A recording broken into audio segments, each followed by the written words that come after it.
Friends, एक बार फिर से स्वागत है आपके अपने यूट्यूब चैनल मैथ्स राजा में।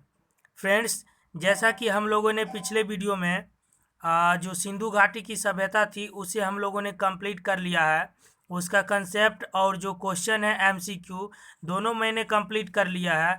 अगर आपने उस वीडियो को अभी तक नहीं देखा है फ्रेंड्स, तो मैं लिंक डिस्क्रिप्शन बॉक्स में दे दूंगा, वहां से जाकर के आप उसे आसानी से देख सकते हैं। और आज का टॉपिक है फ्रेंड्स वैदिक सभ्यता। ओके फ्रेंड्स, तो चलिए बिना देरी किए हुए इस वीडियो को शुरू करते हैं। फ्रेंड्स, आपसे रिक्वेस्ट है कि आप इस वीडियो को एंड तक जरूर देखें ताकि आप ज़्यादा से ज़्यादा लाभ प्राप्त कर सके। चलिए फ्रेंड्स शुरू करते हैं। पहला पॉइंट है, सिंधु सभ्यता के पतन के बाद जो नवीन सभ्यता प्रकाश में आई उसे हम वैदिक सभ्यता के नाम से जानते हैं। सिंधु सभ्यता का जब पतन हो गया था फ्रेंड्स, तो उसके बाद एक नया सभ्यता प्रकाश में आई थी। नया सभ्यता का जो सृजन हुआ था फ्रेंड्स, उस सभ्यता का नाम है वैदिक सभ्यता। ओके फ्रेंड्स, वैदिक सभ्यता को हम आर्य सभ्यता के नाम से भी जानते हैं। अब देखिए फ्रेंड्स, वैदिक सभ्यता को ही दूसरा नाम से जानते हैं हम लोग, और वो दूसरा नाम क्या है? आर्य सभ्यता के नाम से। अगर प्रश्न में आ जाए फ्रेंड्स वैदिक सभ्यता को हम किस नाम से जानते हैं, तो आर्य नाम से जानते हैं। आर्य शब्द का अर्थ होता है श्रेष्ठ, कुलीन, स्वत्र एवं उत्कृष्ट। ठीक है फ्रेंड्स,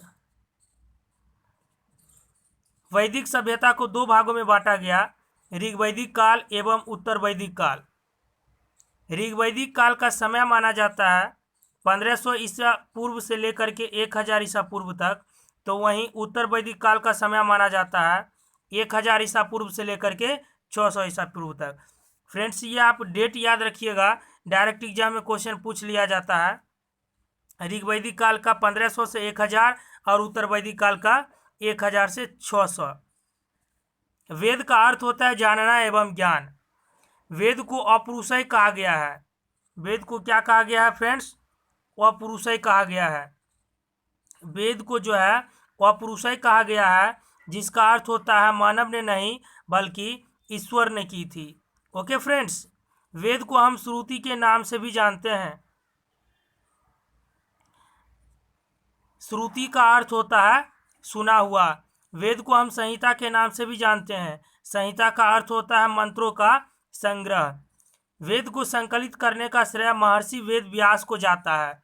बहुत पॉपुलर पॉइंट है फ्रेंड्स, वेद को संकलित करने का जो श्रेय है वो आपका महर्षि वेद व्यास को जाता है। ठीक है फ्रेंड्स, इसे आप ध्यान में रखें। जो वेद को संकलित करने का श्रेय है वो किसे जाता है? महर्षि वेद व्यास को जाता है। वेदों की संख्या 4 है, ऋग्वेद, यजुर्वेद, सामवेद और अथर्ववेद। सबसे पुराना वेद जो है फ्रेंड्स वो ऋग्वेद को माना जाता है, जबकि सबसे नवीन वेद जो है वो आपका किसको माना जाता है? अथर्ववेद को माना जाता है। ठीक है फ्रेंड्स, इसे आप लोग ध्यान में रखें। उसके बाद हम लोग देखते हैं, आगे देखते हैं फ्रेंड्स। वेदों में सबसे प्राचीन वेद देखिए यहाँ पे है, वेदों में सबसे प्राचीन वेद ऋग्वेद है, जबकि सबसे नवीन वेद किसे माना जाता है? अथर्ववेद को माना जाता है। ठीक है फ्रेंड्स, आई होप आपको यहाँ तक कोई दिक्कत नहीं हुआ होगा। आगे हम लोग ऋग्वेद के बारे में पढ़ते हैं फ्रेंड्स। ठीक है, आगे हम लोग फ्रेंड्स ऋग्वेद के बारे में पढ़ते हैं। ऋग्वेद के बारे में, तो ऋग्वेद के बारे में पहला पॉइंट हम लोग देखते हैं फ्रेंड्स। ऋग्वेद से हमें आर्यों के संस्कृत के विषय में जानकारी मिलती है।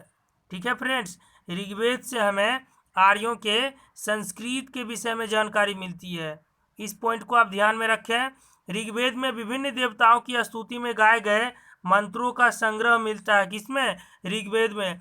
ऋग्वेद में 10 मंडल और 1028 सूक्त हैं। ऋग्वेद में फ्रेंड्स जो आपका मंडलों की संख्या है 10 है, जबकि सूक्त की संख्या 1028 है।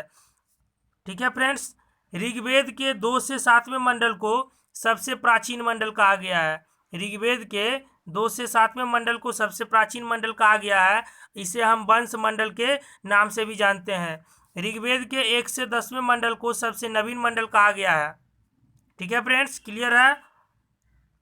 ये देखिए फ्रेंड्स, ये पॉइंट बहुत ही पॉपुलर है, एग्जाम में हमेशा पूछा जाता है, बार बार पूछा जाता है। ऋग्वेद के तीसरे मंडल से हमें गायत्री मंत्र के विषय में जानकारी मिलती है। गायत्री मंत्र के विषय में जानकारी जो मिलती है फ्रेंड्स, कौन से मंडल से? तीसरे मंडल से। ऋग्वेद के तीसरे मंडल से किसके विषय में जानकारी मिलती है? तो गायत्री मंत्र के विषय में। ठीक है फ्रेंड्स, और यह मंत्र जो है किसे समर्पित है? तो सावित्री को समर्पित है फ्रेंड्स, और इसे हम सविता के नाम से भी जानते हैं। ठीक है फ्रेंड्स, ऋग्वेद के 7वें मंडल से हमें दशराग्य युद्ध के विषय में जानकारी मिलती है, और यह युद्ध जो है फ्रेंड्स पुरुषनी नदी या रावी नदी के तट पर लड़ी गई थी। इसे भी आप लोग ध्यान में रखें फ्रेंड्स। ऋग्वेद के 7वें मंडल से हमें दशराग्य युद्ध के विषय में जानकारी मिलती है। ठीक है फ्रेंड्स, ऋग्वेद के 7वें मंडल से हमें दशराग्य युद्ध के विषय में जानकारी मिलती है, और दशराग्य युद्ध जो है फ्रेंड्स पुरुषनी नदी के तट पर लड़ी गई थी। ऋग्वेद के 9वें मंडल से हमें सोम के विषय में जानकारी मिलती है। सोम के विषय में जानकारी किस मंडल से मिलती है? तो 9वें मंडल से मिलती है। यह एक प्रकार का सूरा था। ठीक है फ्रेंड्स, ऋग्वेद के 10वें मंडल से पुरुष सूक्त से हमें चारों वर्णों के विषय में जानकारी मिलती है। चारों वर्णों के विषय में हमें जानकारी किस मंडल से मिलती है? तो 10वें मंडल से मिलती है।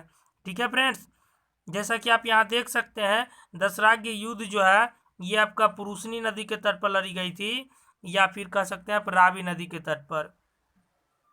आगे देखते हैं हम लोग। ऋग्वेद में सबसे अधिक बार उल्लेख जो हुआ है फ्रेंड्स वो सिंधु नदी का हुआ है। ध्यान रखिएगा, ऋग्वेद में सबसे अधिक बार उल्लेख किस नदी का हुआ है? सिंधु नदी का हुआ है। ऋग्वेद में गंगा का उल्लेख मात्र एक बार किया गया है, जबकि यमुना का उल्लेख फ्रेंड्स 3 बार किया गया है। ठीक है, क्वेश्चन अगर आ जाए कि ऋग्वेद में यमुना का उल्लेख कितनी बार किया गया है? तो 3 बार, जबकि गंगा का उल्लेख कितनी बार किया गया है दोस्तों? तो 1 बार किया गया है। ऋग्वेद में सबसे पवित्र नदी जो है फ्रेंड्स वो सरस्वती को माना गया है, और इसे माँ कहकर पुकारा गया है। किस नदी को? सरस्वती नदी को। यज्ञ के अवसर पर ऋग्वेद के पाठ करने वाले पुरोहित को होता या होत्री कहा जाता है। यज्ञ के अवसर पर ऋग्वेद के पाठ करने वाले पुरोहित को क्या कहते हैं फ्रेंड्स? होता या होत्री कहा जाता है। तो फ्रेंड्स इस वीडियो में इतना तक ही। आई होप आपको यह वीडियो पसंद आया हुआ होगा। फ्रेंड्स अगर आप इस चैनल पे पहली बार विजिट कर रहे हैं तो इस चैनल को ज़रूर सब्सक्राइब कर लें, और अगर आप बीपीएससी की एग्ज़ाम की तैयारी करते हैं फ्रेंड्स 68 बीपीएससी पीटी के लिए, या फिर आप अदर कॉम्पिटिटिव एग्ज़ाम की तैयारी करते हैं, तो आपके लिए ये बहुत ही हेल्पफुल साबित होने वाला है फ्रेंड्स। और इस वीडियो को आपको इस चैनल पे फ्रेंड्स आपको पूरा हिस्ट्री आपको पढ़ाया जाएगा फ्रेंड्स। तो इस चैनल को ज़रूर सब्सक्राइब कर लें और अपने दोस्तों के साथ भी शेयर करना ना भूलें। तो चलिए फ्रेंड्स मिलते हैं नेक्स्ट वीडियो में, तब तक के लिए Jai Hind, take care, bye bye. So thank you very much and thank you for watching video.